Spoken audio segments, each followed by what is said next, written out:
Hello everyone, this is Dr. Khan. I am going to go ahead and invite my guest, Cheyenne. She is one of our special guests on. She is a very resourceful person in the world of explant surgery, and we will hear from her.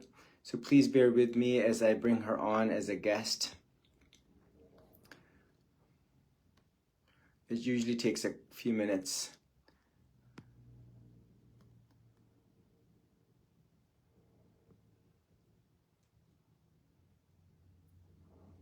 All right, please bear with me.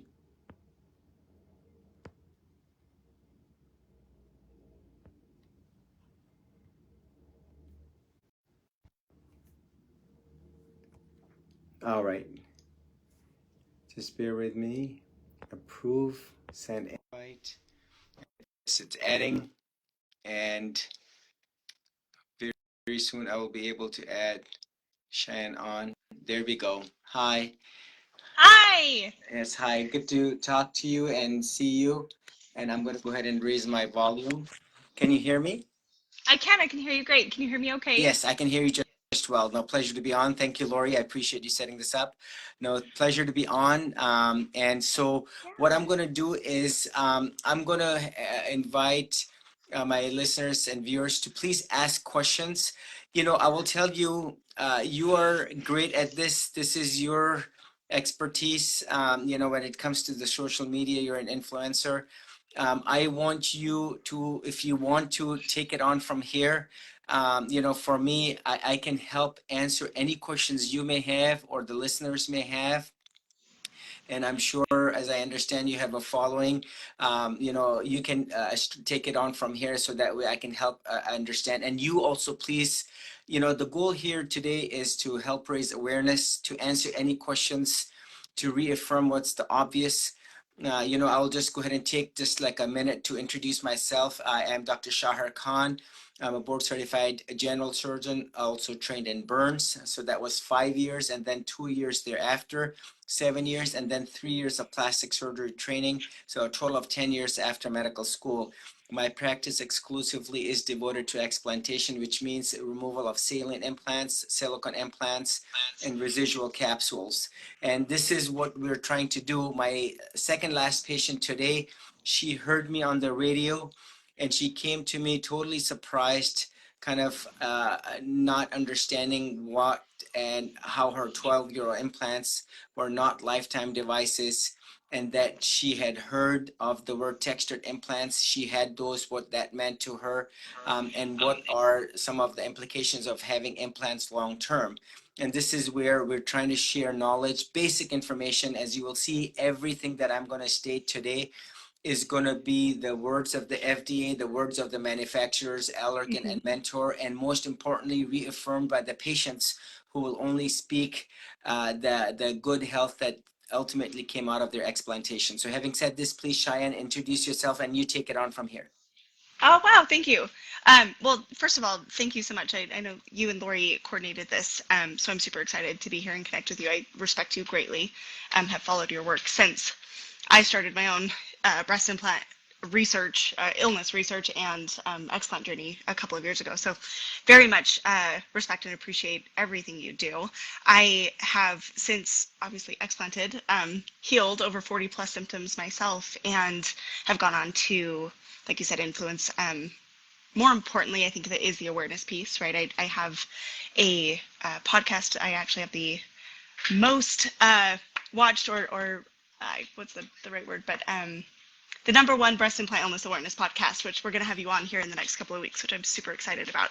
And that can be seen at explantsecrets.com/podcast. So we'll get you on there and be able to have a little bit longer conversation, right? Because these are a little bit shorter. So I want to be able to spend that time with you. But yeah, I went on to do a TEDx talk. I think that's why Lori reached out, is my talk just went live 30 days ago, and we're working really hard on the awareness, right? That's the whole point of these conversations. So I would love to kind of dive into your experience with the lack of awareness with breast implant illness. So obviously women are coming to you all the time. Where would you say, people are hearing or coming up against the term breast implant illness first, or how are women even finding out that this is a possibility in your experience? So from my experience, and this is a very good question. So in now there are a lot of factors that and how the patients are finding out. Number one, and again, as I'm brainstorming to answer your question, you have the stars, a lot of celebrities like Danica Patrick, if you will. There was a Mm-hmm. huge surge of ladies that said, you know, if this can happen to her, it certainly can happen. And remember, every patient is as much as a Danica Patrick, but this is where they're able to bring awareness. She did the interview and she came forth, and like many other celebrities, as you will see, if you just type in celebrities who are explanted, you will see now they're vocalizing, and such as yourself right now, right? You were hurt and harmed by them, and now you're raising awareness. So this is a very healthy way. Another way is Google. So I did like an analysis just from the research. I was impressed to see like 10 years ago, no one had even heard of the word breast implant unless, or not even the term was coined, right? It's a very it's basically silicon toxicity, and we know this from the 1990s. So if you look at the Google search engine, the number of searches have increased exponentially over the years. Mm-hmm. Now, as you will see, this whole phenomenon of explantation is certainly very different than what happened in the 90s, because now we have TikTok, Instagram, YouTube, you know, you have Facebook, you have all these modalities now are coming forth, influencers such as yourself, and TED Talks. Now, patients literally from the comfort of their own phone are able to say, you know what is going on. Another patient, believe it or not, she just went to Chat GPT and she said, I'm young, I have these symptoms, and believe it or not, the computer itself said you could have this problem. Another thing that is happening today, just today in my clinic, I had a rheumatologist send me a patient and said, please get your implants out with 80% confidence. These are your problems from the implants. And I have a patient referred to me by a neurologist who said, you know, go ahead and get your implants out. They are accounting for now. The primary care doctors are recognizing this because now it's in the Cosmopolitan magazine. It's in the day-to-day Mm-hmm. news. I talked to a friend of mine who works for the local news agency. He said, I don't want you to talk about breast implant illness at a 7 o'clock dinner, you know, commercial or slash discussion. This is taboo. We want something nice and spring, like it was springtime at that time, Mm-hmm. something like kids and happy and, you know, something that's flamboyant and, you know, user and reader friendly. Nowadays, believe it or not, I already done the segment with them because they reached out to me on their own and they said, we want to talk about this topic because now a lot of ladies are talking about it. And I will tell you, the surge, the momentum is so strong that inevitably you will see that the ladies themselves, this is a movement by the ladies, for the Mm-hmm. ladies, and this is essentially, lack of a better word, fueling this fire where there is so much frustration and anger. And as you will see, the ladies are hurting. Now, one of the questions that I got asked today by this lady who said, are you trying to tell me all implants are bad? Now, let me ask you a question. I'm going to put you on the spot. All right. If 1,000 ladies who get implants and they're 22, and just for discussion purposes, they're graduating from the local university and you give them implants and say, you know what, here's your free implant, 1,000 ladies, 22, they're just getting their first job, and you say, you know what, this is your graduation gift. What do you think is going to happen to them, the 1,000 of them, as they go about their lives? Well, after having experienced almost that exact thing myself, because I got mine at 19, right? And I've actually helped more than 1,000 women at this point navigate their own breast implant illness and explant journeys, and so these numbers ring very true for me, just personal experience. But I would say, based on my actual experience, not just what I would say, but based on the conversation I've had, at least 80% of them will be able to knowingly identify significant changes in their health within the first couple of years. Now, connecting those changes to their breast implants is a whole nother story, right? Because we're still in the process of educating, but all of them will experience some kind of immune system responds, because it's impossible to put a foreign object in your body without your immune system responding to it in some way. Now, what that could look like can range widely in my experience, and I'd love to talk to you about symptoms and that kind of thing. But I would say, to try to simplify my answer, all of them will have their health impacted in some form. What that looks like may vary. Eventually. So just this, and so now I'm going to translate in clinical practice. So this past week, we did the Facebook Live with the other lady, 71 years of age from California, right? We did Right. another explant on a lady, 69 years of age, and she comes to me from Nevada, and she has ruptured implants, right? So 1979 implant on this 71-year-old lady, it had to eventually come out, and she was very likely ruptured for decades. And the point here is eventually Heartbreaking. they will, because remember, what's the first thing that the FDA has said? They're not lifetime devices. And that in itself means that you have to get them replaced every 10 to 15 years. So this is something that the ladies need to know.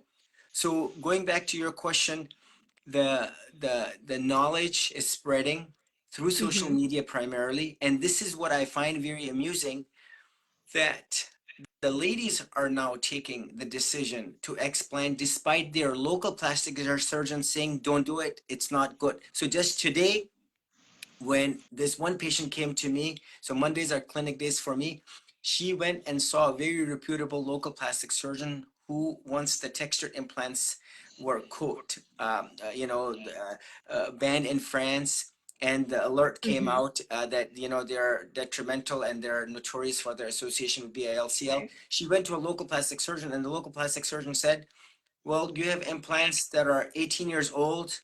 If it ain't broke, don't fix it. Your exam is unremarkable. Go about. That is wrong information. They're not lifetime devices. That patient should have had an MRI at year 3 and then every 2 years onward. If you look at the mentor protocol, and if you look at the surveillance, it needs to be done in a very rigorous way. Now, if you look at the FDA recommendations, they're saying get an ultrasound at year 5 because that's more practical. Because now at the end of the day, ultrasound will absolutely mess. It's not the standard of care to look and pick up on what is a ruptured silicone implant. So going back to the point where now the patients are taking the decision and making the decision on their own despite recommendations from their primary care doctors and despite recommendations from their local plastic surgeons, and they know better because they're assertive, they're well read, and this is again the precise the sharing of the information. Now in my practice, if I may, we know that the patients understand the importance and significance of the capsule, because anyone can remove implants, but the whole surgery, as you will see, is about the capsule.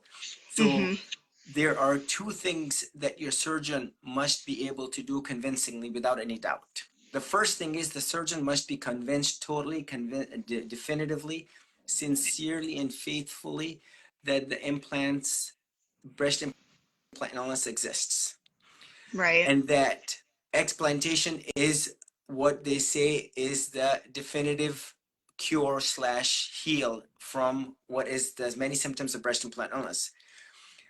So that means that the surgeon is not augmenting, because why would you Right. want to augment and 10 years later she's going to explant, correct? Because do no harm, because eventually some sooner. And what you said are very carefully worded words. You said when the ladies get their implants just a few years after they start, so not like a decade later. Can you elaborate on that further? Because I thought that was very deep and very important, and I agree with you. Go ahead and Yeah, please.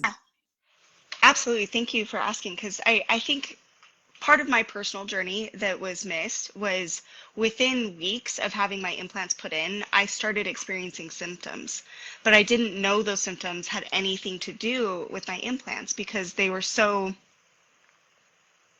for an unmedically trained mind, they were way too far apart, right? They had nothing to do with each other. For example, I started experiencing, I just started to get more tired. All of a sudden, my energy levels started dropping. Then I started experiencing acne. And within a few years, I had sensations of burning and tingly skin. I started to develop respiratory issues with like asthma responses to things. My food allergies got worse, but none of those things aligned with breast implants according to my general doctors, right, or to the specialists that I saw over time. So I started experiencing those symptoms early, um, as are a lot of the women that I work with and refer to you, right, for surgery, right? They start experiencing things, but don't make that connection. So it could be something as simple as a new food allergy, or I'm finding it a little bit harder to breathe, or I'm just slowly getting a little more tired. I'm tired earlier in the day. I can't feel like, or I don't feel like I'm waking up with the same joy, right? Anxiety and depression start showing up. Those are all things that I experienced, and several of the women I've helped have also experienced. But I've had clients develop rashes within 15 days of getting their implants put in. Again, I think it comes back to, our, as you know, the reality of breast implants is that there's a bunch of different makes with a bunch of different heavy medical and chemical compounds depending on which implant you get. And that means that there's a bunch of different ways your body can respond, and there's also a bunch of different ways that our immune systems can respond. So that's how we end up with, 100+ different possibilities with symptoms, which can make it hard to diagnose because, I've got these implants with this immune system response, and she's got these implants with these immune system responses, and they may look very different, right? The first 30 days of our experience with breast implants may look very different. Hers may not be noticeable at all, whereas mine was very noticeable, but again, not making the connection, right? So, and I apologize if I'm not answering the No, I question. think you got it. Now, if I may translate, Dr. Henry Dijkman out of the Netherlands said this gel leaching, be it Mm-hmm. saline implants or silicone implants, they start leaching silicone from day one. Right? And I will tell you how many implants that I've removed. And as you have seen me, it's an intact implant. And I just hold it in my hand. And if I separate my gloves, you will see that stickiness, that gum sign, if you will. And that is that leaching that is occurring. And so truly, so from my practice, I've taken care of a young lady, 22 years of age. And this is a Facebook Live I did almost 3 years ago. She herself got implants, started reacting, tingling numbness in the arms and legs. She had an aversion to food. She couldn't tolerate food, lost 10, 15 pounds literally in a very short period of time. And her body started to go haywire. So her body reacted very dramatically. So now she came to me at day literally 22, and at day 29, I removed her implant and no capsule had formed. And lo and behold, all her symptoms improved. And she said it was indeed implants. And she already had made a trip to the emergency room and she was not sure what was going on. And literally, it was the implants. Now, in some patients, it's that dramatic and it starts reacting. Now, it's very subtle. And Mm-hmm. how the many different manifestations of breast implant illness occur. Now, eventually, not all of the patients, I have seen many patients that came to me and they said, I have no symptoms. They didn't check off Mm-hmm. a single box because their body was able to acclimate and basically adjust and normalize when it came to kind of isolating the implant. So what they call and say and talk about silent rupture. So there is a Mm-hmm. patient that I saw a couple of weeks ago. I operated on her. She came in and her exam is relatively very benign. And you would think with a rupture, she would have pain, inflammation, redness, irritation. In majority of the times, it's a silent rupture, which means that it only can be picked up on a MRI without contrast, which is the study of choice.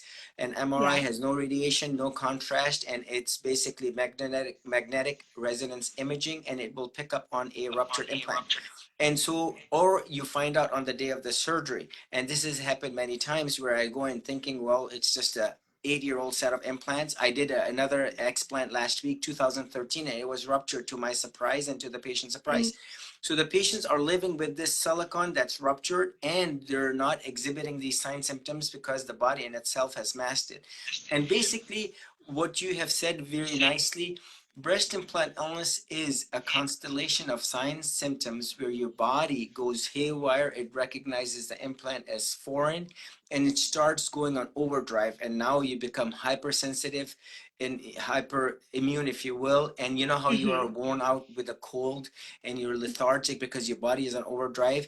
And we see this translate in two ways. Number one, the many patients who have explanted, what do they say? I got a burst of energy.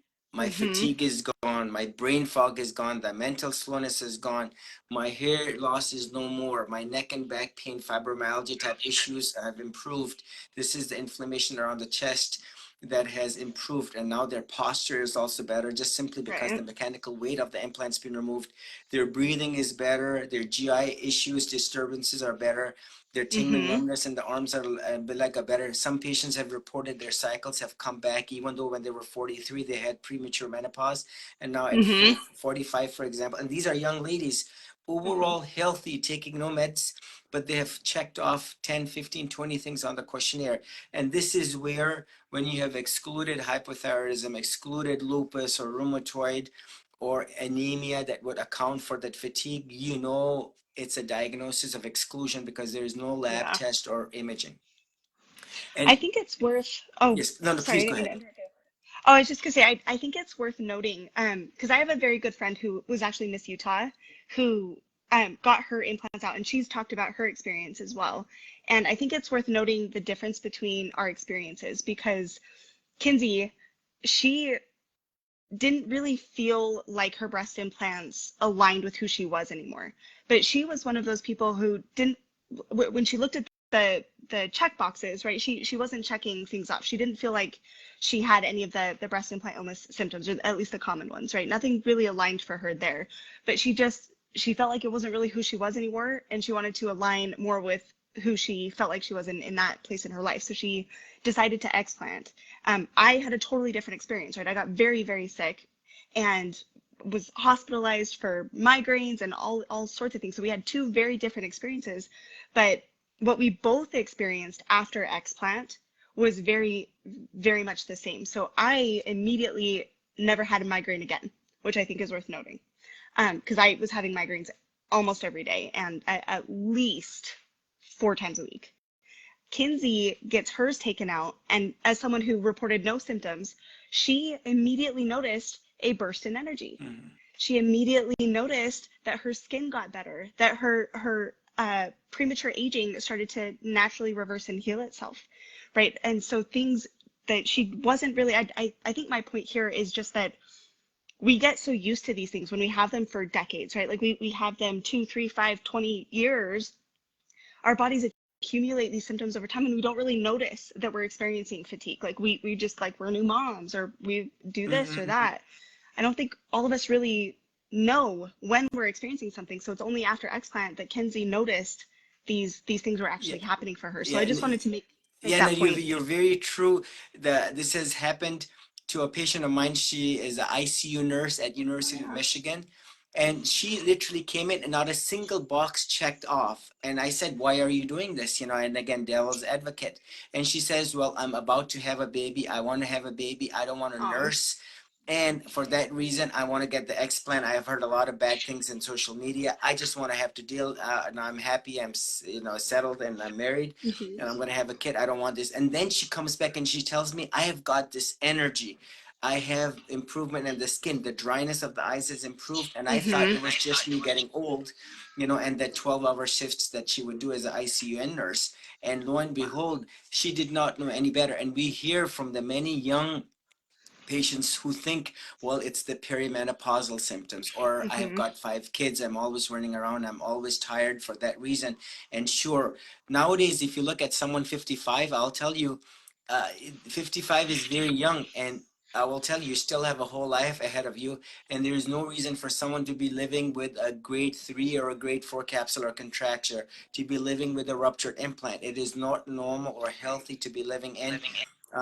You know, another patient that came in today, you know, the implants are not lifetime devices, close quotes. You know, this is where you want to take care of them sooner before you have to deal with what is a potential rupture, because Right. we know the patients and some select patients, the silicone will travel into the lymph nodes or into the periphery, you know, and so Yeah. this indeed can absolutely occur.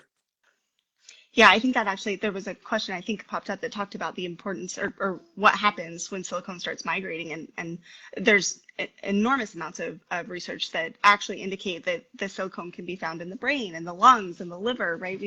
We've seen it land everywhere, and that can be far more serious. Right, right. So if you will, if you go to my Facebook page, you will see, you type in Dr. Atul Mehta, Atul, last name Mehta. He's a chief pulmonologist at the Cleveland Clinic in Cleveland, Ohio. I did a Facebook Live with him, and he published a paper of a young lady with saline implants, and he did a lung biopsy because he's a transplant pulmonologist, and he found Mm, with energy dispersive x-rays and electron microscopy that there was silica within the lung tissue of a live patient. And this is where he published it. It's in my Facebook page, and I will surface it and I'll bring it back so I can reshare it with my audience. And please there do. is Dr. Henry Dijkman out of the Netherlands. There's a lady who passed away. She was known to have ruptured implants, and then he did biopsies of the different tissues of the body, and he indeed did show that there was silica deposits at different densities within the different organ systems like the spleen and the nerves. Now, the other thing that I did, I took a saline implant like almost 3 years ago and has Hmm. saline on the inside, and the shell of that saline implant is silicone. So I said, well, and this was the thought, that the silicone is leaching into the periphery, right? And that's Right. going into the capsule. So I said, you know what I'm going to do? I'm going to take this 505cc implant and I'm going to send it directly to the Netherlands via FedEx. Mm, And Dr. Henry Dijkman, I told him, take the saline inside that saline implant and centrifuge it, and which he did for 1 hour at 11,000 rotations per minute. And then at the bottom, he collected something and he looked at it under the electron microscope and lo and behold, he indeed did show that these were silicon spheres within that mm, had sedimented, that had collected. And this is where, at least from this study of one implant, that if the silicone is going out, it's certainly going into the saline. And I right. knew the answer was yes, because that's what I do when I remove a saline implant and it's intact. That slime, that layer directly around, that gel or leaching that is, or the silicone leaching that's occurring, and the silicone implants, the gel Right. leaching, that is certainly very much felt and seen right before your eyes of the many, many Facebook Lives that I have done. So indeed, I think this that's is where the huge. silica spreads into, and we know, and this is again the take-home message, the capsule around that implant, which forms as a direct result of the foreign body, we Hmm. know two subjective, i.e., one objective evidence and one subjective evidence. So the objective evidence is the pathology, where the pathologist looks at the capsule under the microscope and states that there is non-polarizable material consistent with silica, silicon mastitis, histiocytic reaction, giant cell reaction, multinucleated giant cell reaction, silica particles, implant particles that are noted within. So if you can imagine, if that capsule is left behind, that will continue to trigger that foreign body immune response and that immune system overdrive. And we know of the many patients who have had residual capsules removed, Right. that only then did they bounce back to a normal state of good health minus the toxins. Yeah. Yeah. Yeah. And that's the thing. How many patients are you seeing come back after having explanted and not from you? Because I Yeah. know that you take it very seriously to remove all the capsule, but how many times, um, off the top of your head, obviously you don't have to have an exact number, but just if you were guessing a percentage, how many women are you seeing who have paid another surgeon to explant, still have breast implant illness symptoms, and then come to you and you find more capsule if you go the route of So exploring? believe it or not, I've been asked this question many times, and almost every Okay. patient who has had residual capsules has asked me this, and I'll tell you, every patient that has come to me where the capsules were removed and there is a Hmm. previous operative note that said end block or total capsule or full capsule was removed, I have almost always, 100% of the time, I will say with confidence, I have found some residual inflamed tissue. 100%, Wow. because the patients know better. right? Mm-hmm. So there are patients who have gone to another surgeon and they said, well, I've improved 70%. And you hear them as well, and maybe more than me. And they say that one patient from Colombia asked me, have you ever gone inside and not found anything? I said, no, that has never happened. And it's a big deal for me to say this because I'm putting my reputation on the line. So there is a patient that I just took care of last week, and we'll put her video out so you can see. So she had a relatively large implant. I cannot remember exactly what volume, and she had an Mm-hmm. incision that was this small. It's a generous size, but small. And she had relatively much larger implants. And Yeah. I said, as I went in, there is impossible that she had, and her surgeon had dictated, he had pictures of her capsule and implant removed completely on the table. And I said, for me, am I sure I want to go back in? I'm Right. sure, am I, and you know what, I'll tell you, I have a lot of burden because what if I go in, I don't want to necessarily operate on her, and I already have a pathology report that says 13 and a half and 12 and a half centimeter capsule was removed. Yeah. And there's a picture showing complete capsule removal. Now, when I went in, that inflamed tissue around the capsule was left behind because from that incision, you cannot remove the whole thing. And you will see, and I want you to see, and actually is on the Facebook page, that that residual inflamed tissue around the capsule must indeed be very much removed because that also harbors in it that silicone that's leached into. So through the Yeah. capsule and into the periphery. So that is clearly another patient came to me. So this is almost 3 months ago. A patient came to me from Germany, and this is well over my Facebook page. So Mm-hmm. she had her implants done in, I believe, 19 or 21. She then found a very assertive, strong lady. And this is a Facebook Live that I've already done with her, and we'll bring this up as well on my Facebook Yeah. page. So she already explanted with her surgeon in Germany, and she already had what is a total capsule removal. Now, this young lady has already had her explant and her capsule removed.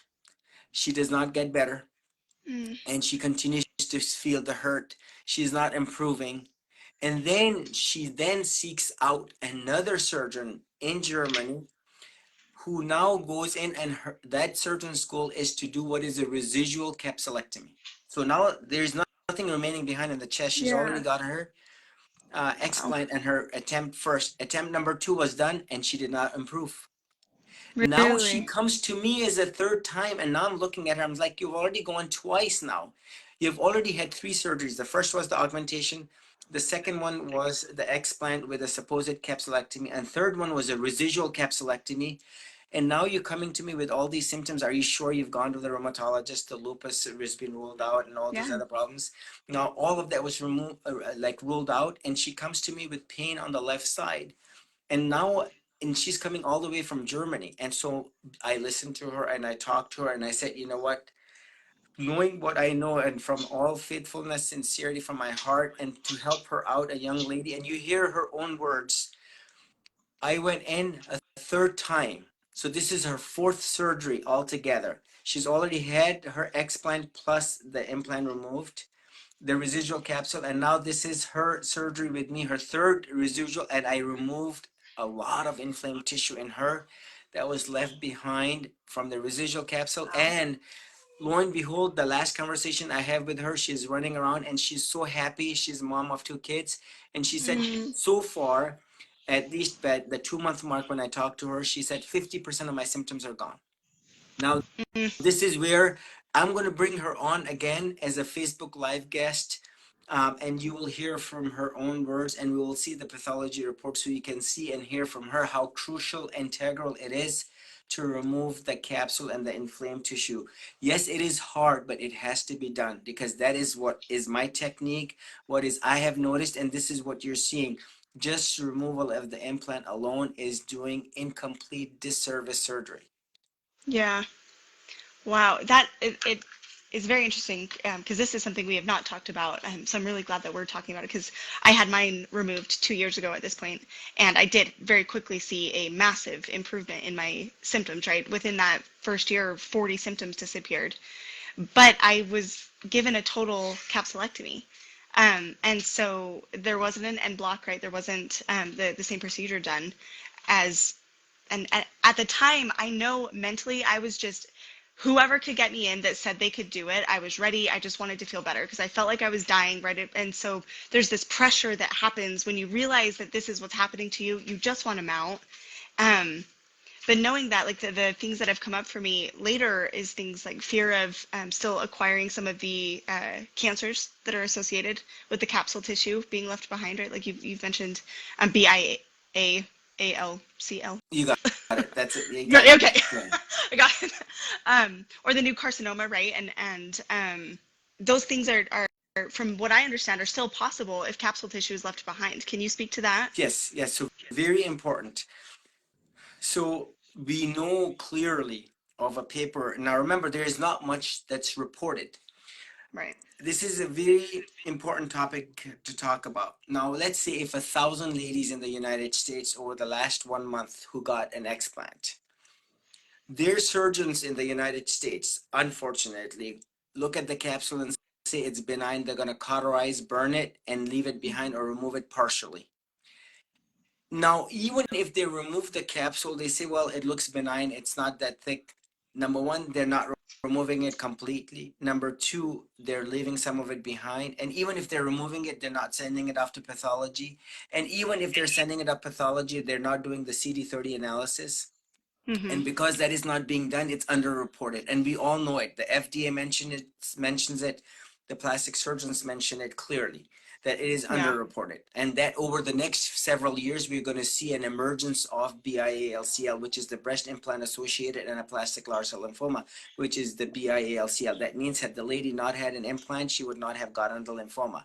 Now, this is very rare of rare, and it is underreported, and nothing for you to lose your sleep over.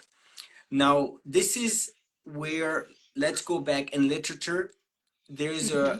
a report where a patient had the implant removed, the capsule was left behind, and this patient 4 years later developed what is BIALCL because of the residual capsule. So this has been Right. reported, and certainly, and you will see the patients don't improve completely or partially, and the patients feel like they never got an explant. So it absolutely can occur where layers later, if the capsule is left behind, it because of the continued inflammation, it may trigger into. Now, who knows, maybe the patient might have had the BIALCL 4 years ago when the implant was removed, but it was never checked.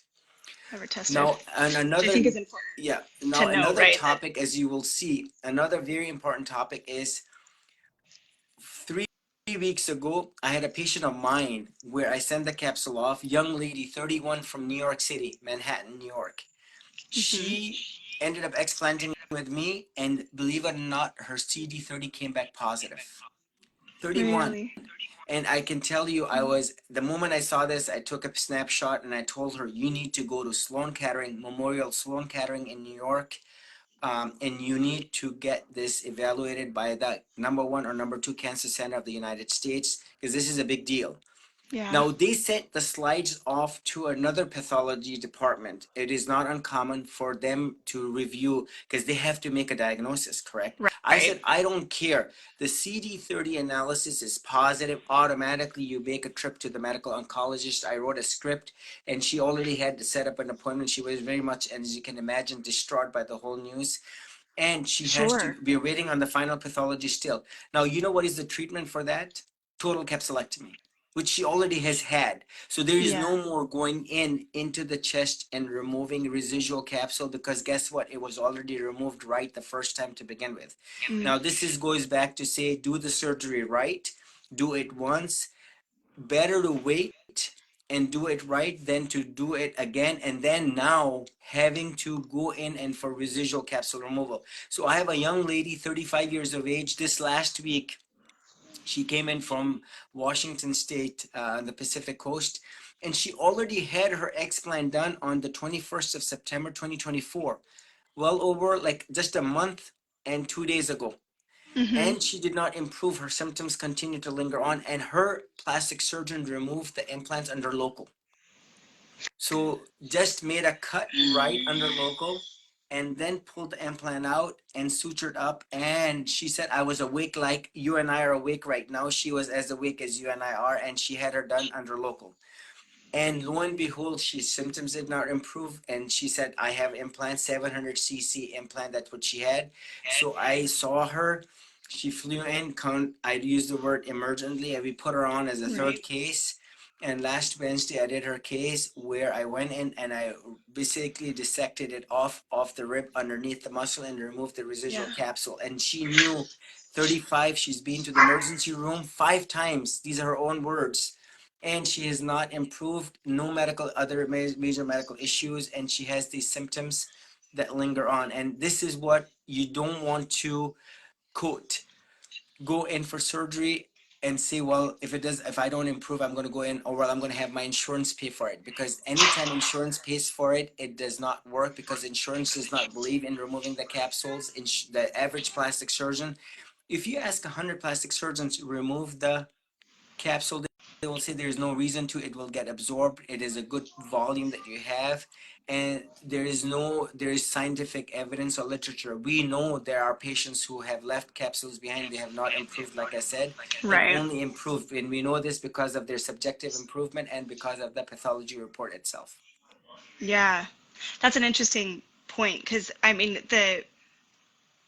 you know, from this side of the experience, knowing that there's something significantly wrong with your body, like you're very unhealthy. You have done, like in my case, I did 400 plus hours of research before I got my implants taken out. I knew this was the issue and could not get my medical insurance to even acknowledge that I wasn't crazy, right? There That is it no that it wasn't. ICD-10 code for it. There is no diagnosis code. Majority of the plastic surgeons, if you ask me deep down within and with all sincerity and professionalism, do not want to even believe. They say it's a myth. It does not exist. It's not reality, and that it is all in the patient's head. And this Mhm. is basically too much social media reading, by the ladies. And this is, the heel is real. What you went through is not a coincidence where you improve because of a placebo effect that still lingers on 2 years later, right? Now, let me ask you a Right. question. As you explanted and you went into surgery, how sure were Mhm. you that it was the implants out of 100%? I I would say at the time, if I take myself back to that moment, I was 80% sure because I had gone to a number of specialists because I had significant GI issues, like we've talked about, right? A lot of women experience.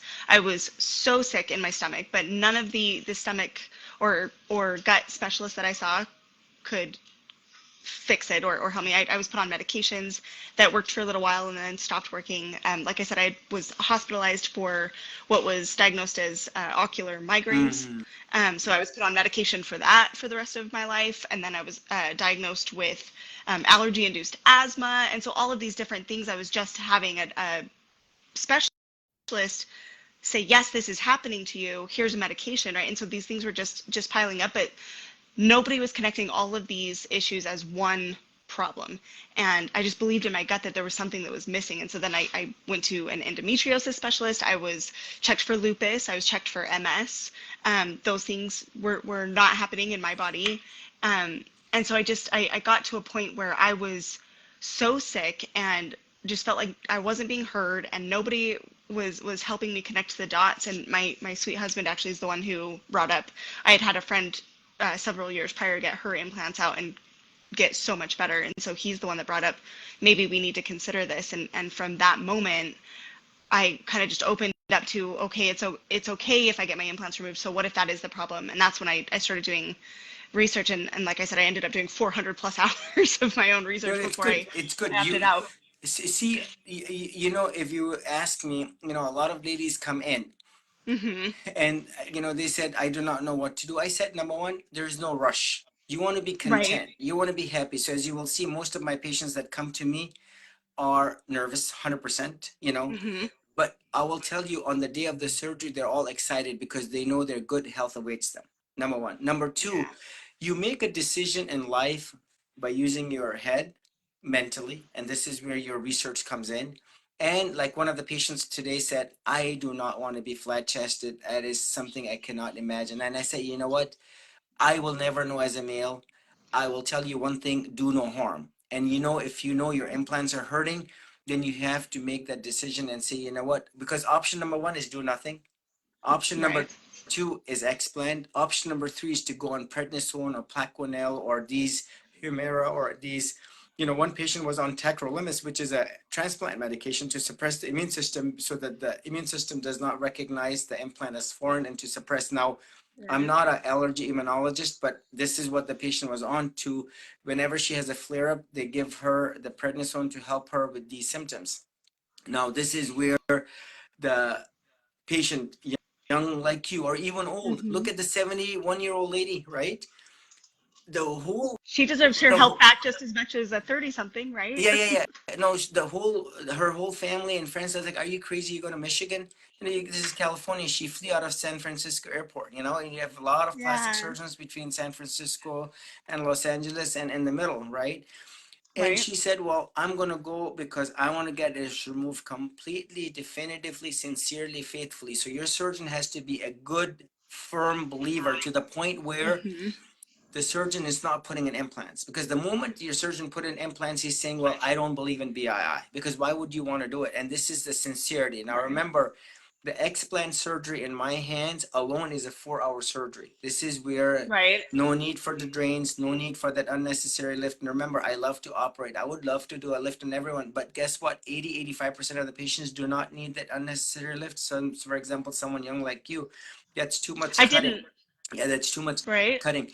And this is where if your surgery is done, you have that confidence your surgeon is going to go out of their way no matter how long. So in my hands, it takes me 4 hours into doing the surgery, right? And I know. And this Hmm. is where, what is the confidence level that your surgeon is doing the right thing? 5 things. Number one, your surgeon is making a generous incision so that he or she can see everything off of the rib, because this is where the implants are placed majority of the times. What is below the muscle directly on top of the rib. So the incision has to be generous. You Right. cannot make a small cut, like I said earlier, and remove the whole implant. Number two, the Right. length of time. One patient came to me and she said, my surgeon did an explant and end block in 90 minutes. I said, impossible. I take 4 hours. Why would I not do it in 90? Because it cannot be done. Number three, the surgeon has to return the implants to you. That means the Hmm. saline implant was not popped. The implant, what was removed, was removed definitively, completely, sincerely, and it was removed in the manner as was discussed. Number four, high definition pictures, videos of the chest wall. I want every single surgeon, and if you can do this, I'll tell you, you have the ability and you have the mindset and you have the ability to group together. Every surgeon, anonymous or whatever board that goes in and says, you know what, we are going to discuss every Hmm. single surgeon's expertise, feedback. It's not controlled by the surgeon. So you make an anonymous, for example, page XYZ, and you see it, because you know what, you have nothing to gain except for the good health of the many people, not only in the US, but North America, South America, Middle East, Europe, everywhere. And basically, there is direct feedback. So the surgeon is not controlling the page, the patients are controlling, and there is no Facebook donations or feedback or Right. monetary financial contribution, as we know. There are many other Facebook group owners have reached out to me and said, here's, if you donate to me like $1,000, we will promote you on our Facebook.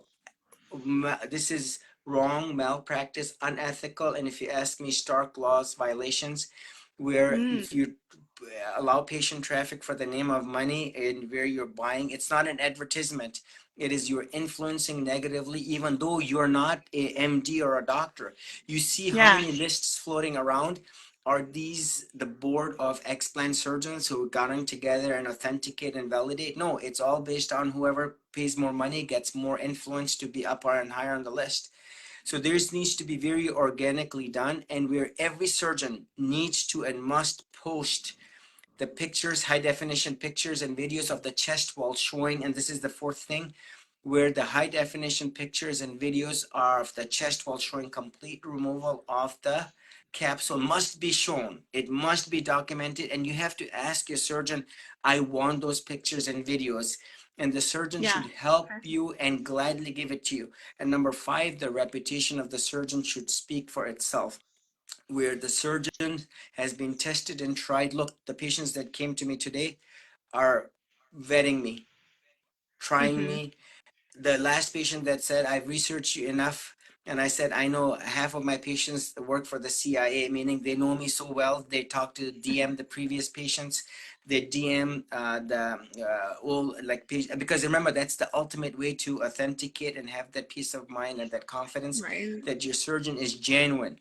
And every surgeon who is doing this cannot be augmenting, because that automatically, if I put in one implant today, everything that I have said goes down the drain, because now there's no validity to what I'm saying. And the other thing I want to mention here is, if you're explanting and it takes on average 4 hours, and remember, it hurts your neck and back, plus the concentration and the time, and it wears you out. And the patients who are explanted are much more involved. Augmentation takes 1 hour. Mhm. Explantation for me takes 4 hours. So as you see, from a financial perspective, it does not make any sense. Where my friends do 8 augmentations in a day, 6 to 8. And I will say that you can imagine what I did last week, I do in one day, right? It physically Mhm. cannot be done. And this is where, if your surgeon is not putting in implants, automatically means the surgeon has a big, nice, standard of care and approval. Now, guess what? I talked to a surgeon last 3 months ago, and lo and Mhm. behold, he has a practice where one of the surgeons is only put out there to explant, and he's sold as an explant surgeon, and he dare not implant because now he cannot market him better. And the two other surgeons in his practice are augmenting, so that anyone who calls in for an augmentation get referred to an explantation. So now he has that verification, and you have to still be very careful. And so you use your mind, and you use your gut, and you use your heart and soul in order to make that decision, so that when you do sign up and you put your head on the pillow, and if your surgery was done today, you have that smile that, you know what, your surgeon got it all out, and you don't have to second guess your surgeon. You have to, as a patient, ask and demand and mandate, I need pictures and videos of the chest wall, and pictures of cutting open of the capsule. Number two, you have to mandate that your surgeon write Mm. down on the consent form 100% total capsulectomy, preferably in en bloc fashion, or total capsulectomy must be done. Right. And you have to have that legal bond and bind with that patient and the surgeon, who need to have a discussion where there should be no like, oh, I'm going to twist your arm and please, please, please do a total capsulectomy, and you're, oh my, I'm so happy that he takes my insurance. I assure you with Right. confidence, if I start taking insurance, I'll not get paid, but I would file for bankruptcy by the end of this week. And so the bottom line here is, there is a certain etiquette, mindset, respect for the surgery. It cannot be like, what's the word to use, taken non seriously. You got one Yeah. shot, one way of removing it, and a way where you know that if a patient surgery was done today, you know with confidence that it was completely removed, that capsule, implant, and Right. all inflamed tissue. So three things: implant, capsule, and the inflamed tissue around.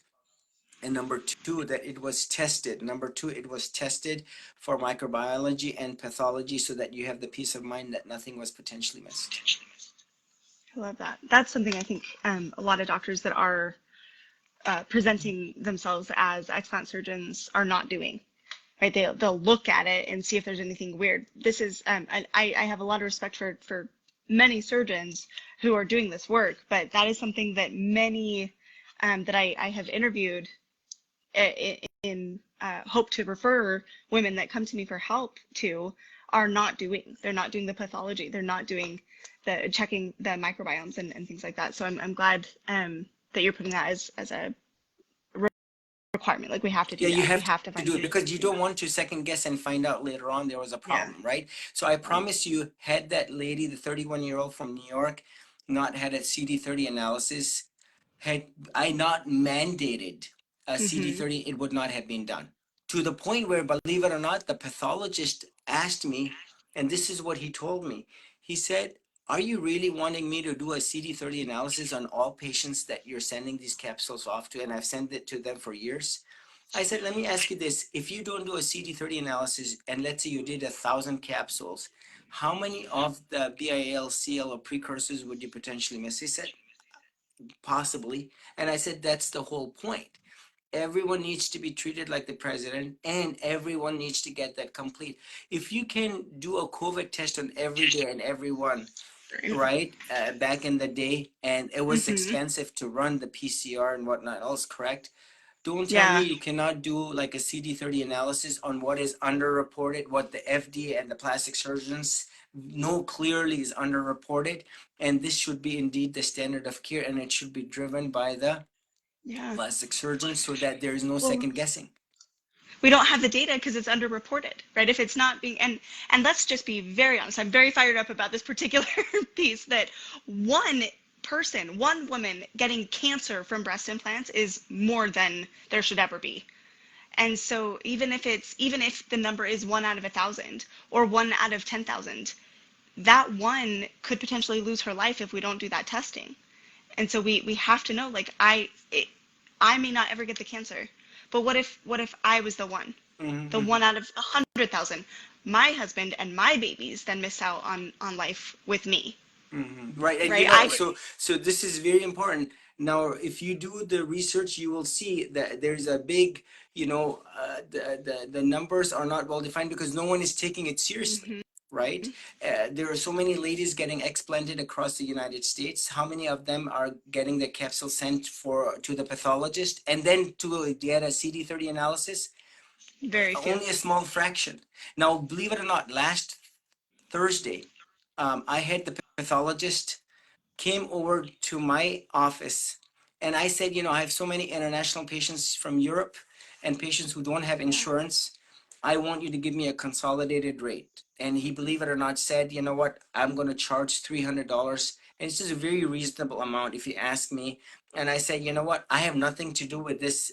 It's not a money that I'm not going to even see, but this is for my patients. I don't want hmm any patient to say it's too expensive for me. And it all adds up when you travel. This is Oh, where it I does. negotiated, and I say this very happily, and this is my job, my right, where I'm looking out for the patients so that this can be done, and it's not that much more expensive. Right. Yeah, and I will say this now. Let me ask you this, because now that you're fired up, what do you have to say to the FDA that just approved a Motiva microtextured implants, the establishment last month in September? It's a new set of implants, a brand new company, the establishment, and this was just approved by the FDA. What do you have to say about that? What do you have to say to I the FDA about the many ladies that you have talked to over the years? I'm incredibly disappointed, to put it lightly. The reality with breast implants is they were never required to complete the safety standards that would allow them to be FDA approved in the first place, right? When all of that came out, they got grandfathered in. So they never actually had to prove that they were safe in the first place. We saw hundreds of thousands of women significantly harmed. They changed requirements. They did a whole bunch of things. They came out with new expectations. We continued to see hundreds of thousands of women harmed. They put a black box warning on these things, which literally means that they cause significant harm and or death. And now another company, again, not required to produce the studies and the long-term research that shows that their product is safe, is allowed to just put these things in women's bodies. There's nothing about this new one that I am at all impressed by or convinced that it is at all safer, because nothing they have done over the last 60 plus years that breast implants have been on the market has done anything good for us. So I'm really discouraged that it just feels like one more iteration of the same shit we've experienced the last 6 decades. Unfortunately, and I'll tell you, the FDA has failed. That's the word to Mm-hmm. use. They have failed to do their job. And literally, this is how, unfortunately, Washington works.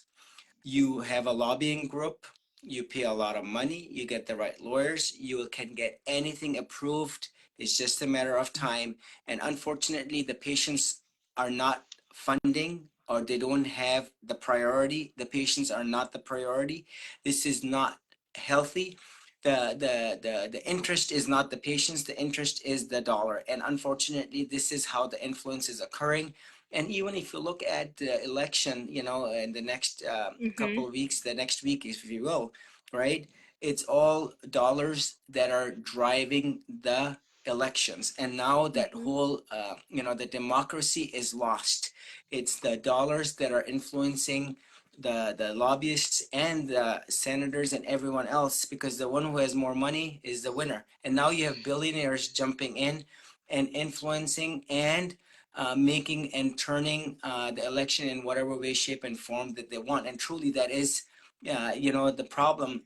Where look, the number one reason for bankruptcy in the United States is medical bills. How many Yeah. times do they talk about medical health care?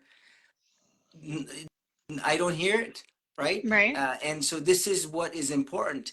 I would rather have them at least surface, healthcare, which is an integral part of everyday's living and cost of living and whatnot else, right? There are many Yeah. patients I know who have deductibles in the 8, 10,000, who have problems as Yeah. basic as carpal tunnel, and they don't get the surgery because they know once they step foot into the hospital, all of a sudden they meet the deductible, which they're not going to end up paying. And the hospitals, unfortunately, are basically merging, collaborating. Mhm.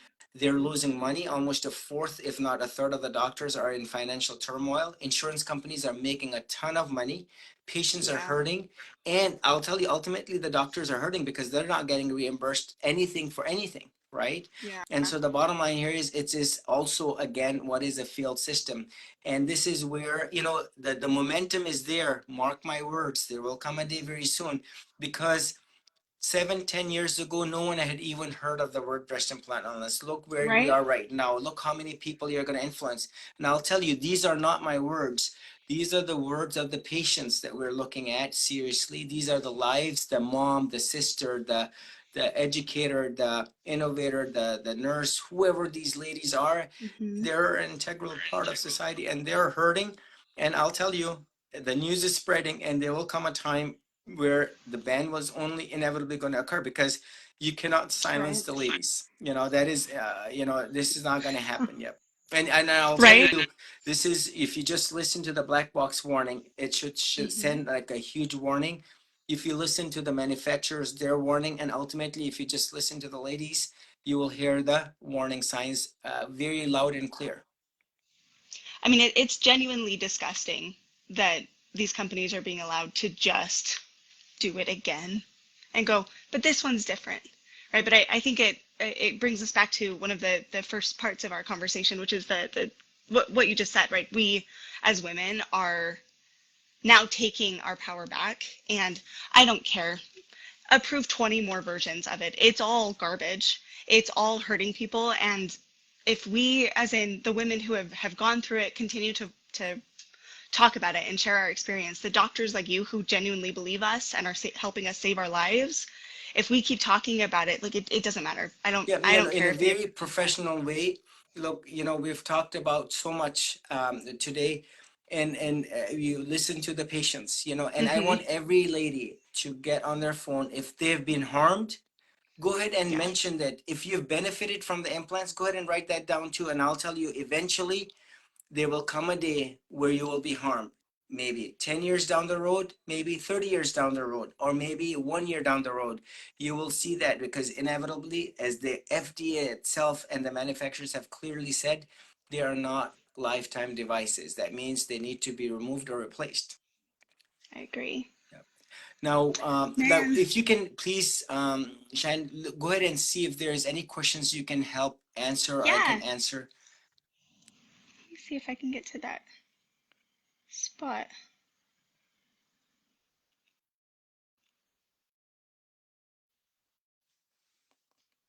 Yeah, Tamara, I totally agree. I saw Tamara had a comment about how they removed him off the market in the 90s. Yeah, that didn't last very long, and they didn't require any actual changes. Let's see. There we go. Now I can see some of these questions. I'm gonna scroll back up to the top, make sure we didn't miss anything. Implants.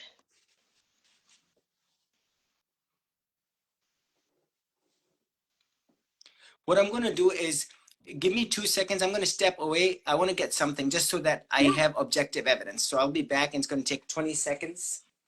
I like it. I like it. We'll keep. all of these. Ladies, while we're here too, I will come back in, and if we don't answer each individual question that you posted uh, verbally here, I will go back in and make sure I So personally if write I you a may just response. take this, this is the mentor advertisement, as you will see, mentor. And this Hmm. is that what was the black box warning you were talking about. And I'm going to read verbatim. Warning, breast implants are not considered lifetime devices. The longer people have them, the greater the chances are that they will develop complications, some of which will require more surgery. Number two, breast implants have been associated with the development of a cancer of the immune system called breast implant associated anaplastic large cell lymphoma, BIALCL. This cancer occurs more commonly in patients with textured breast implants than smooth implants, although rates are not well defined. Some patients have died from BIALCL, which means, if you ask me, they're telling you the cancer occurs more commonly in patients with textured breast implants than smooth. That means it also occurs in smooth. Now remember, this is very much quote underreported. To date, only 1,233 patients have had it, but guess what? It's underreported. Number three, this Significantly. is also very important, and this is part of the FDA black box warning. Patients, quote, patients receiving breast implants have reported a variety of systemic symptoms such as joint pain, muscle aches, confusion, chronic fatigue, autoimmune diseases, and others. I'm going to stop here. This means BII. This is breast implant. So they're telling you some patients have reported, quote, individual patient risk for developing these symptoms has not been well established. Some patients report complete resolution of symptoms when the implants are removed without replacement, close quotes. So they're telling you if you remove without replacement, you got a cure. Now, they should have mentioned, if you ask me, complete resolution, but some patients report complete resolution of symptoms when the implants are removed. They should have mentioned with their capsules, because that's the Yeah. key, right? That is the key. And as you will see, if you read more and more and more, you will see this is also very important. Now, these are not my words. This is not my opinion. I didn't write this. This is the lawyers and This is the mentor people writing actually this. making it. Yeah, Right? yeah. These are the people that make the product telling you it makes you Yeah, sick. yeah, yeah. So this is like, so let's go ahead and read more because it is important. Breast implants are not lifetime devices. So this is the second time breast implants are not considered lifetime devices. And I'm going to quote here. Breast implants are not lifetime devices, and breast implantation is not necessarily a one-time surgery. The chance of developing complications increases over time. The most common complications with the memory gel breast implant include reoperation, capsular contracture, asymmetry, and breast pain. A lower risk of complication is rupture. The health consequences of ruptured silicone gel foot implant have not been fully established. Period. MRI screenings are recommended 3 years after initial implant surgery and then every 2 years after to detect silent rupture. Let me stop here. Silent rupture means that a patient comes in and her exam is like unremarkable. She is like, oh, the exam is good. And this is what I was telling earlier. A plastic surgeon saw a patient. It's like, oh, your exam is excellent. There's nothing to worry about. If it ain't broke, don't fix it. Guess what? She had a ruptured implant because she did not get an MRI to look for what is a silent rupture. And that is the take home message, that you have to get the MRI every 2 years after the first year, after 3 years, that's the first MRI, and then every 2 years they're onward. Now I'm going to continue. Breast implants are also associated with the risk of breast implant associated anaplastic large cell lymphoma, an uncommon type. Yes, it is uncommon, very rare type of lymphoma. An individual's risk for developing BILCL with mental breast implants is low based on the incidence of worldwide cases. And again, underreported. So the bottom line here is that these are from the manufacturers. Now, if you look at the risks, and they're not lifetime devices, so that same question I asked you earlier, anecdotally, if you ask me, 7 years plus minus, they start giving trouble. Some sooner, some Mhm. later. On average, 10, 15 years if you ask the plastic surgeons before they need to be replaced every 10 years. So if a young 22-year-old, and your kid's 19, let's say 20, at 30, 40, 50, 60, and this is let alone all the other problems that may occur, capsular contracture, malposition, when you do your self-monthly breast exam because of the implant, you're not able to palpate a mass that might be under or around, correct? Or you might be afraid of getting a mammogram, and now breast cancer potentially is being missed, amongst the many other problems. And I'll tell you, they're not worth it. That's the take home message. It's not worth going through the pain and misery and the potential risk of, will everyone get breast implant illness? No, but they will eventually rupture if you have them in. Mm-hmm. That lady from 1979 that I did last year, she had implants from 1979, 45 years, she had a rupture bilateral. They will Right. become a problem one way or another for all of these ladies eventually. And Yeah. this is the take home message. They're not benign devices, and they were approved without truly being fully tested. The person who Mm-hmm. coined the term gummy bear was a genius, because every mom can relate to gummy bear. They have had ice cream and candy, and that, look how many ruptured implants that I've removed. There's nothing gummy about them, correct? And this is Right. where they're the same problem, and history essentially repeating itself. Mm-hmm. It Please is. ask me It any absolutely is. questions that you think, or that if you can please read from the audience. Yeah, absolutely. Let me see if I can snag a couple more of Yeah. these. Let's see, under the muscle I have a very devices. interesting question. Can breast Yeah. implant illness trigger Hashimoto's, lupus, rheumatoid arthritis? Now, I'm going to say this. There are millions of patients who have implants and they don't have rheumatoid arthritis. There are millions of patients who don't have, Hashimoto's, and they have Right. implants, correct? Now, there are studies that have been done, and reminds me of a paper. So what I'm going to do here is this, so the patients can, and again, I'm learning, correct? I Totally. I have never told anyone because of the implants you got Hashimoto's, because of the implants you got lupus. That is wrong. That is incorrect. But there was a study. Now this is where I'm going to go to my cell phone, and I'm Mm-hmm. going to go in under search, and I'm going to type in MD Anderson, and I'm going to go under MD Anderson. This is a paper out of MD Anderson uh, in Houston, Texas. All right. And so this is a study, silicone breast implants linked to increased risk of some rare harms. Now, this is a study of studies, Mm-hmm. and they looked at how, and this was published in September of 2018, and this was published in the Annals of Surgery. And this is all on my Facebook page. Right. And so if you go here, and you will see they looked at how many patients. Dr. Clemens, who's the plastic surgeon out of MD Anderson, he looked at 100,000 patients. This is a study of studies. Remember, there's some drawbacks to this study because it has to be a prospective, randomized control study for it to make sense. So which obviously cannot happen. But this is where they studied. And how many patients? 100,000 patients. 80,000 had silicone implants, and 20,000 had saline implants.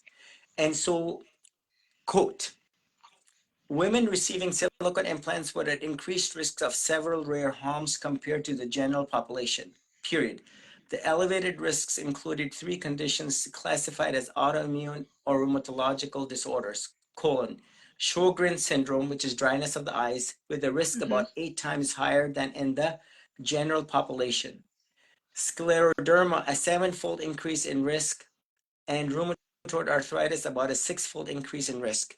So that means if you had implants, you were higher chance. Now, what is the correlation? I do not know, but this was a study. It's important. It's not a small hospital in the middle of nowhere. It's a major Right. reputable center where they and they looked at so many of these studies, and you will see they talk about the risks of the implants, whatnot else, and it is the first study of its kind of this magnitude where they looked at that many patients.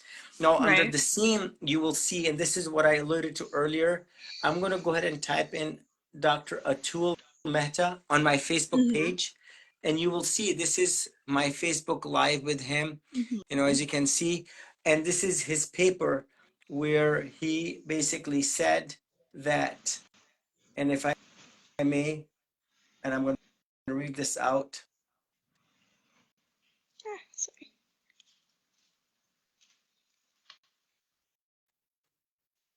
Where, if you give me a second.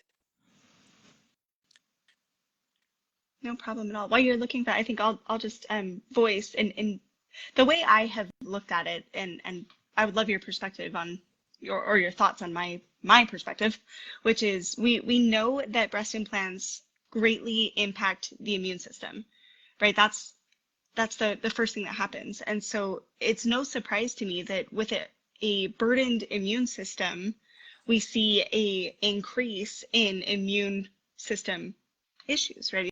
Immune system responses. And so these immune system diseases are at no surprise to me. I think it's not to say that breast implants cause them, like you said, right? Breast implant equals Hashimoto's, but your specific immune system is going to be responsive in its way that it responds, and that could look like Hashimoto's. So it's an indirect possibility of overburdening your immune system will cause various different responses that could look like Hashimoto's in someone's case.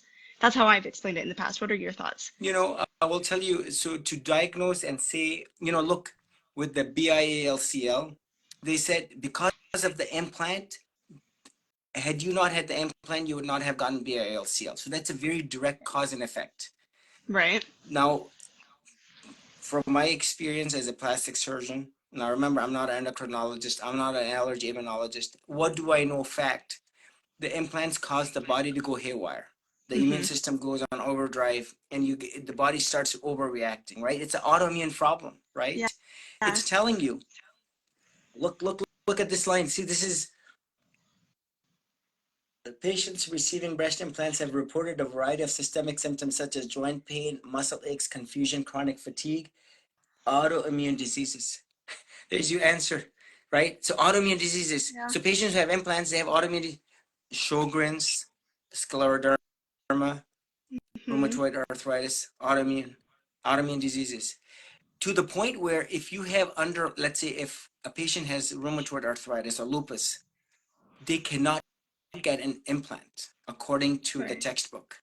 Guess what? There is my neighbor who was a kidney transplant recipient.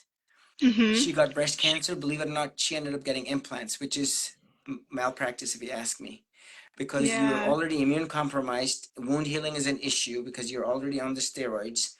And the point here is, I agree, but you cannot, I use the word and say, now, what is that association? I do not know, but I don't tell the patients the Hashimoto's occurred as a result of, but I do share with them. Now, there is more to this study. This is the other paper by Dr. Atul Mehta, which I find is very important to discuss. Chronic pulmonary silicone embolism from breast augmentation is basically let me see, chronic pulmonary silicone embolism from breast augmentation. And so this is where you have the silicone toxicity from the breast implant that occurs as a result of the silicone leaching from the silicone shell of the saline implant. And this is basically that toxicity that was picked up on the electron microscopy and energy dispersive x-rays.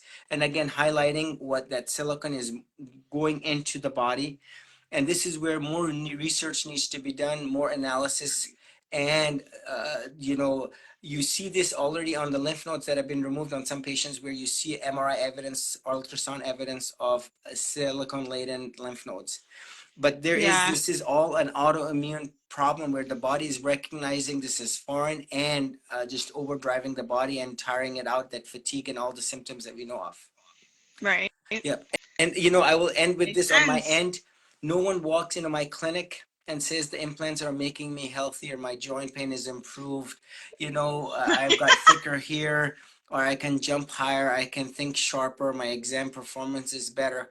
I've had young ladies that came to me, I cannot make this up. They said, my board exam is coming up. In order to prepare for it, I need to get my implants out because I think I'll be able to retain that better. And young lady goes to Michigan State University here, and that's what it's. And I thought that was, and again, I wish the doctors who are listening to this, the FDA who's listening to this, there is a summit coming up on Saturday and Sunday, where you have world different plastic surgeons groups and we will certainly highlight this on the Facebook page as well. I want you to join. From what I understand, the FDA is coming to attend. It's like a Zoom. They're going to connect like that. And it is a conference where hopefully I will have a chance to discuss with another plastic surgeon. He's going to say, well, implants are safe. And I will say just the opposite. And all what I need to do is just read this off, I guess, Right. and so we will have a healthy discussion. And I will say all what I have said today is not my opinion. These are Mm-hmm. hard facts from the manufacturers, from the FDA. These are attested by you who is being harmed by the Yeah. implants. And the whole goal here is do no harm, help the many patients. I'll end with this on my end. I had a Samsung device. If you remember, like almost 10 years ago or so, 7, 8, 10 years ago, they would catch on fire. Yes. You remember? So believe it or Yeah. not, I had one of those phones. Oh. And yeah, and I always had it on me. And I just want to say, and I love that phone. I will tell you this. It was probably the best phone I ever had. But I will tell you, just because of 20 fires in the US, these millions of phones all over the world been banned. I turned mine in and I got the latest version for free. Right. Just 20. Now, I say sarcastically, ironically, look how many ladies have been harmed. Right. Why, Millions of us. right? I mean, how many have died, right? They're telling you, right? Mm-hmm. They're telling you. If you can pull the phone off, you can pull the implants off the shelf. At least stop. Let's analyze the data. Let's do more research. Let's get to the bottom of it. Do no harm and do the studies right, like you Yeah. alluded to, so that once you have that, you know with certainty that the patients will benefit from a device. And I'll tell you, they're not benefiting, they're hurting. And not you, Right. but everyone else, everyone around the lady, the kids, the husband, the whole village, if you will, the whole society Right. is hurting. And not only in the US, it's in the rest of the world who are hurting, It and is. this is not fair for the ladies. We cannot put a black box warning on a cigarette box and say, you know what, if you smoke, you're going to get cancer and heart attacks. Yeah, guess what? How many times are the ladies seeing that black box warning? Never. Because the surgeons are reading it and they're not making that informed consent, and this is what needs to be drilled into the patients. And I'll end with this for sure. You have the manufacturers, they're laughing themselves to the bank. Look how much money they plan on making the establishment among all these Allergan and Mentor. Thank God Billions. Sientra went bankrupt. It was because of COVID. Number two, you have the primary care doctors. This is not their area of specialty.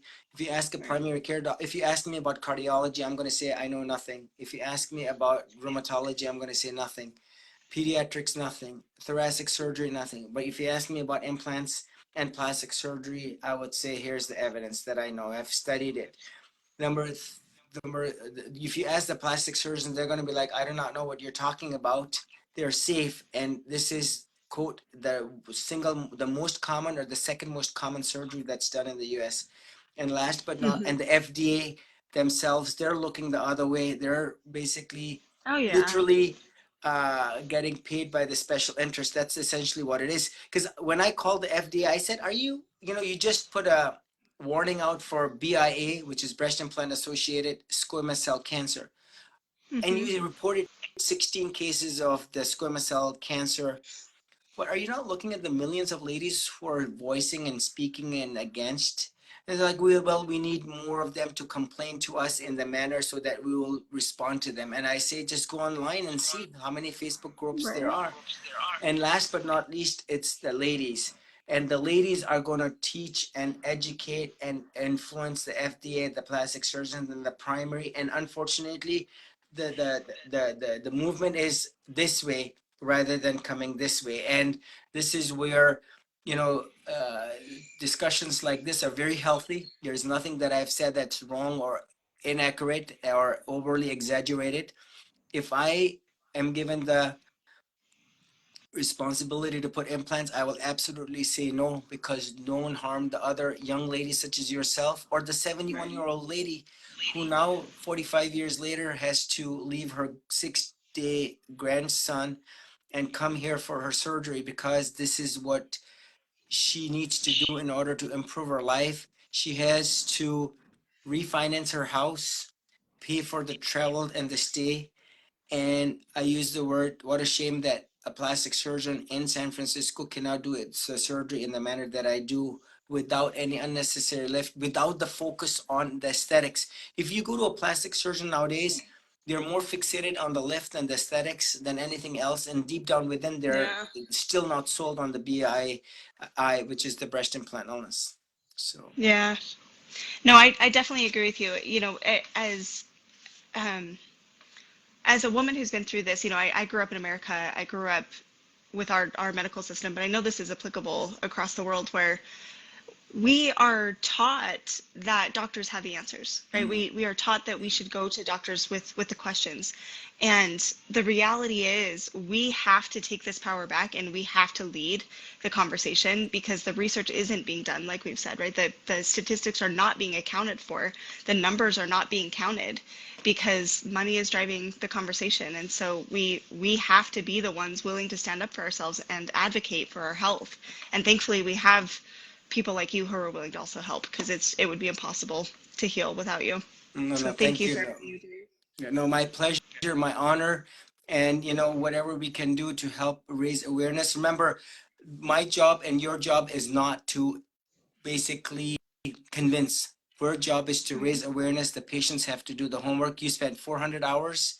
That is, Okay, now I have over 1,000 hours. yeah, yeah, yeah. And see, this is what I like. You can give a lecture on because you understand the part. You've lived through it, and Yeah. uh, you're not crazy, and neither am I. I've heard this from a lot of Right? doctors. And I say, the truth will always rise and will declare itself.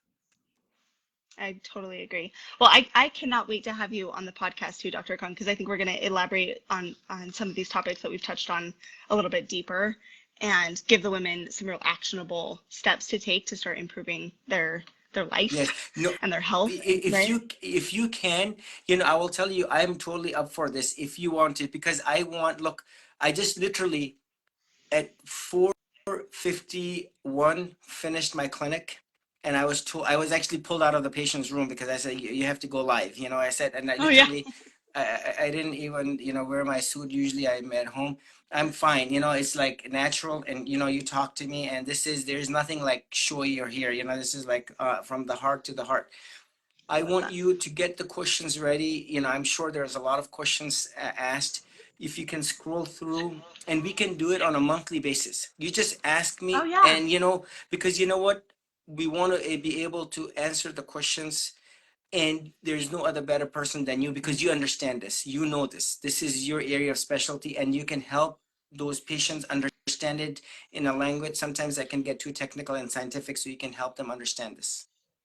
I appreciate that because I think it's worth noting that I do not have a medical background, right? This is just my personal experience researching and understanding the system. So together, I think we make a very valuable team. Sure. No, no. Thank you very much. Again, it was a pleasure So and good. an honor to be on and to speak about what is a very important topic. Thank you. Thank you, Dr. Thanks. Khan. We will talk soon. Yes, yes, absolutely. Take care. Bye bye. Bye.